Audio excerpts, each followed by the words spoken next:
안녕하세요. 눈은 눈으로, 이는 이로. 아마 이 말을 들으면 뭔가 잔인하고 피도 눈물도 없는 복수가 떠오르시죠? 그런데요, 이 유명한 법 조항이 사실은 복수를 막기 위해서 만들어진 거라면 믿으시겠어요?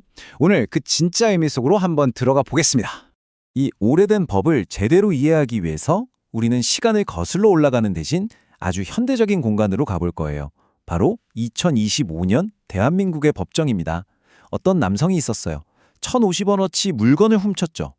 1심 판결은 벌금 5만 원이었습니다. 그런데 이 사건의 항소심에서 판사가 이런 질문을 던집니다. 각박한데 이렇게까지 해야 하나? 이 질문 어떠세요?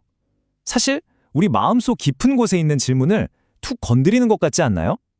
대체 뭐가 정말 공정한 처벌일까요? 이 판결과 질문에 대한 사람들의 반응을 보면 한 가지가 아주 분명해져요. 우리는 법이 우리의 감정, 그러니까 사회적인 양심과 딱 맞아떨어지기를 바란다는 거죠. 근데 현실에서는 이 둘이 종종 부딪히는 것처럼 보일 때가 많습니다. 맞아요. 법이 너무 멀고 복잡하고 내 맘 같지 않게 느껴질 때가 있잖아요. 바로 그럴 때 우리 마음속에서 불쑥 이런 충동이 올라옵니다. 차라리 내 손으로 직접 해결하고 만다. 바로 이 지점에서 법과 개인적인 보복 사이에 팽팽한 긴장감이 생기는 거죠. 법은 멀고 주먹은 가깝다. 이 말이 바로 눈은 눈으로 라는 말을 우리가 어떻게 생각하는지 그 핵심을 정확하게 꿰뚫고 있어요. 즉각적인 개인적 보복의 논리. 바로 그거죠. 이렇게 눈은 눈으로라는 말은 개인적인 복수를 위한 구호처럼 쓰이고 있는데요. 그런데 말이죠. 만약 이 모든 게 이 말의 진짜 의도를 완전히 180도 잘못 이해한 거라면 어떨까요? 이게 바로 이 법에 대한 가장 흔한 오해입니다. 더 놀라운 건 이 오해가 최근에 생긴 게 아니라는 거예요. 무려 2000년 전에도 너무나 흔한 오해여서 예수가 직접 나서서 바로잡아야 할 정도였습니다. 너희는 눈은 눈으로 라고 들었지만 나는 너희에게 이르노니 하면서 보복의 논리를 완전히 뒤집어서 사랑과 용서를 이야기했죠. 자, 그럼 이 법의 진짜 목적은 대체 뭐였을까요? 그 답을 찾으려면 우리는 원문이 기록된 성경의 출애굽기로 직접 돌아가 봐야 합니다. 복수를 위한 칼이 아니라 오히려 정의를 지키기 위한 울타리였다는 걸 알게 되실 겁니다. 법률 용어로는 이걸 렉스탈리오니스, 우리말로는 동해보복법이라고 불러요. 이름만 들으면 좀 무섭죠? 이 슬라이드에 나온 정의처럼 처벌이 범죄와 똑같은 수준이어야 한다는 뜻인데요. 근데 여기서 가장 중요한 건 이게 개인이 마음대로 휘두를 수 있는 복수의 칼이 아니었다는 점입니다. 바로 이겁니다. 이게 핵심이에요. 이 법은 처벌의 최소 기준이 아니라 처벌의 최대 한도를 정해준 거였어요. 일종의 천장인 거죠. 네가 눈 하나를 다치게 했으니 너도 최소한 눈 하나는 다쳐야 해가 아니라 상대방이 눈 하나를 다치게 했다고 해서 네가 그의 목숨까지 빼앗는 건 안 돼. 처벌은 딱 거기까지야. 이렇게 말하는 거였죠. 판사들을 위한 이 지침은 끝없는 피해 복수국을 막기 위한 아주 강력한 브레이크였습니다. 이 저어를 보시면 딱 이해가 되실 거예요. 한쪽에는 통제되지 않는 개인적인 복수, 그리고 과도한 처벌이라는 혼돈이 있어요. 다른 한쪽에는 공정하고 비례에 맞는 정의, 즉 법이라는 시스템이 있죠. 이 법의 목적은 바로 저울의 추를 혼돈에서 질서 쪽으로 옮기는 것이었습니다. 근데 이 법의 정교함은 여기서 그치지 않아요.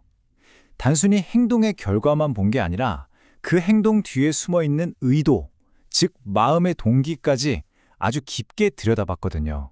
자, 보세요. 고의적인 살인과 우발적인 과실치사, 지금 현대법에서도 가장 중요한 구분 중 하나잖아요? 이 구분이 이미 수천 년 전 법에 명확하게 나와 있었습니다.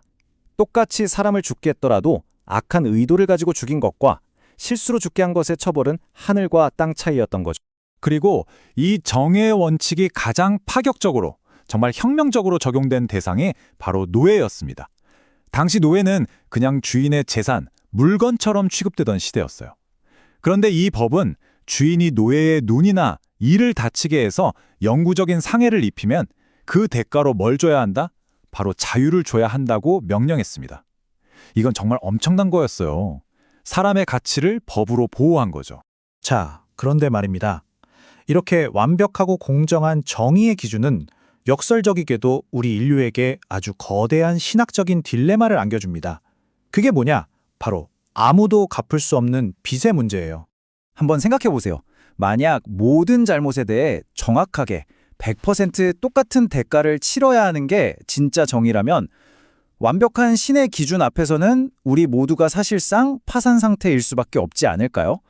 시편의 이 구절처럼 우리 스스로의 힘으로는 결코 그 생명의 값을 치를 수가 없는 겁니다. 바로 이 지점에서 엄청난 역설이 발생해요.